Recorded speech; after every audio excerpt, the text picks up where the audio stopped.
தூக்கமே இல்லை, ரொம்ப டிஸ்டர்ப்டு ஸ்லீப். அதனால எந்த ஒர்க்கையும் கான்சென்ட்ரேட் பண்ண முடியல. படுத்தா தூக்கமே வரமாட்டேங்குது. நானா புரண்டு புரண்டு படுத்துட்டே இருக்கேன். 10 மணி, 11 மணி, 12 மணிக்கு மேல மைல்டா தூக்கம் வருது. அப்படியும் நல்ல டீப் ஸ்லீப் இல்ல. அல்லது தூங்குறேன், இடையில முழிச்சுக்கிறேன். புரண்டு படுத்தா கூட முழிச்சுக்கிறேன். அதுக்கப்புறம் தூக்கம் வர லேட் ஆகுது.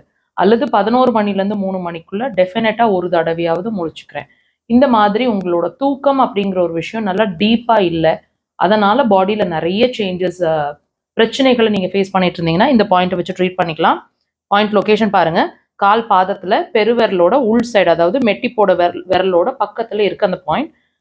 இந்த பாயிண்ட்டை உடலை நோக்கி இப்படி ப்ரெஷர்ஸ், டீப் ப்ரெஷர்ஸ், அல்லது விரல்களை வச்சு இப்படி ப்ரெஷர்ஸ் 15 to 20 செகண்ட்ஸ் 3லேருந்து 5 முறை. உங்க தூக்கம், அதாவது ஒரு 10 மணிக்குள்ள ஒரு 3லேருந்து 5 முறை நல்லா கொடுங்க. Deep breath 15 to 20 seconds. நல்ல தூக்கம்